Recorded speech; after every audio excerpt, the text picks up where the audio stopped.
Today's patient, Mrs. MG, is a Mexican-American migrant farm worker. This script is written in the way the case is formatted. The patient cannot speak English, and I, the registered dietitian, cannot speak Spanish.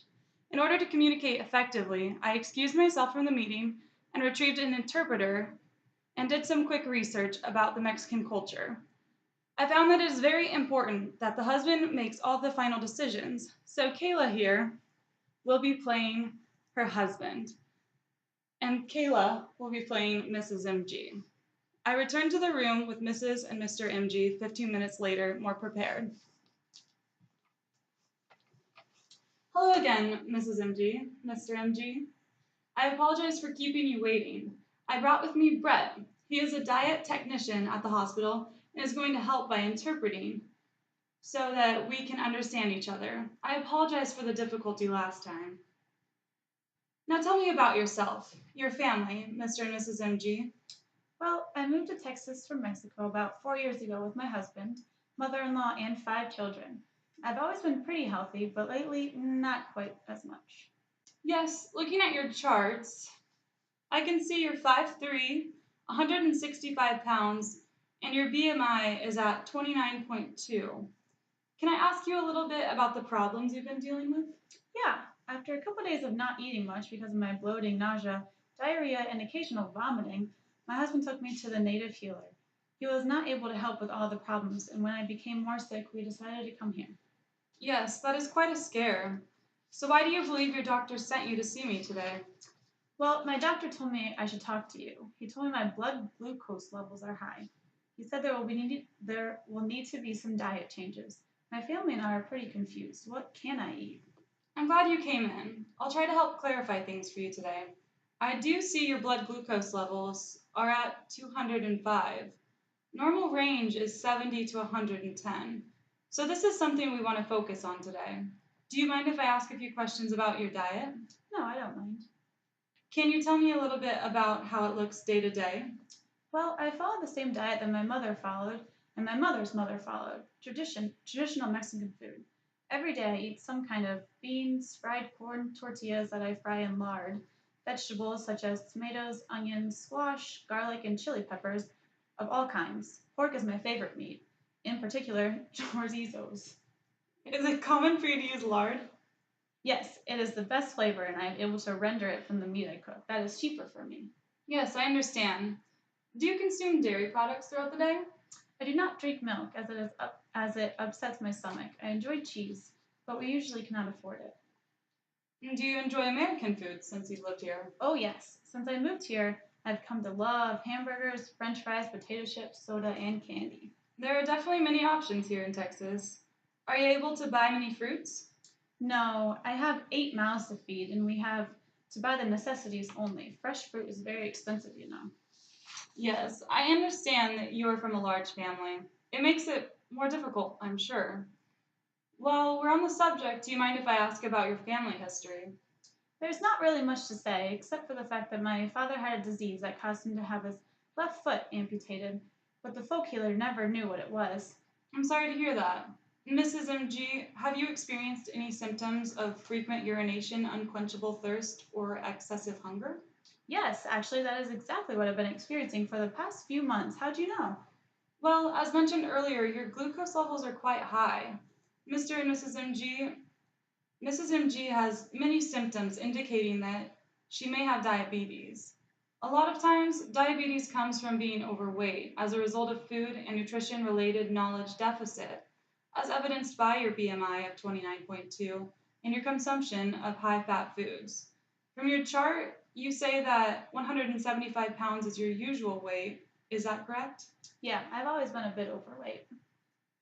The symptoms you were experiencing, vomiting, nausea, disorientation, frequent urination, etc., are all symptoms of something called hyperglycemia. What we know from studying patients is when body weight is above the normal range, blood sugar can increase as well. That means that your blood sugar will improve with weight loss, lessening these difficult symptoms you are trying to alleviate. As we mentioned, your BMI is at 29.2, putting you in the overweight category. How interested are you in losing weight if it means your blood sugar will lower and your risk for diabetes will go down? I didn't know my weight affected me so much. I'm scared about the diabetes and these symptoms that I've been experiencing. Maybe I could try to change a couple foods to lose weight, within reason though. Yes, I understand. I understand that you're scared about diabetes and would think about trying to make some small changes in foods you eat daily. Would you think about doing that to improve your health? I think so. Well, let's use this ruler and pick a number between 0 and 10, which shows how interested you are in making some changes. 0 is not interested at all, whereas 10 is going to be very interested. What number would you best describe your interest in losing weight at the moment? Mr. MG, I would like to know what you think as well. These past few weeks have been very scary for our whole family. I guess I would say I'm a 5 right in the middle. I don't like change very much. Yeah, well, how do you think we can make that 5 and 8? I guess I'm not quite sure. I know all the benefits of eating a well balanced diet. However, I've been eating beans and fried tortillas since I was a little girl. I like some of the food here, but tradition's very important to me, and our budget is very tight. What if I could tell you we could get you SNAP and WIC benefits to be able to buy your foods? That would mean fresh vegetables and fruits, whole grains, lean meats, and healthy fats. That would definitely bring me up to an 8. Actually, I would probably even say a 9. I want my family to be healthy, and I don't want my kids to get as sick as I have been. If the money is available, I'm willing to change. That's great. I'll get you set up with someone to talk about joining these programs. They will also have you enroll in some other programs to learn more about lifestyle changes that can be made and healthy food choices. Thank you. That would be great to have some guidance through this weight loss. Now, there are different ways that people successfully change their lifestyle behaviors. Perhaps we can spend a few moments talking about this so that I can tell you some of these strategies and you can tell me which of these might make the most sense for you. Yeah, sure. You told me you enjoy fried foods on your dietary recall. I see that the fat consumption was quite high. Would you consider switching from lard to a liquid oil, such as soybean, which is a little cheaper? Well, I guess I could probably do that, but we've been using lard for the past 35 years of marriage. I don't know if my husband will like that very much. Liquid oils are going to be better for you and your body. Maybe you could try to occasionally use the soybean oil, or maybe for yourself, not fry your foods, but you could still fry it for your husband. I could probably do that. That's great. I'm glad to hear that you're on board. Now let's quickly talk about your physical activity. On a scale of 1 to 10, how important is it for you to become more physically active? Again, you can show me on this ruler. Oh, I don't know, maybe a 6. My husband and I are usually really tired after work, and I just take care of all my kids. Is there any type of activity you'd be willing to start? Maybe a short walk with the whole family. Oh, I could go for a walk with the family. They're cooped up in the house pretty much all day, and at night we mostly watch TV until bed.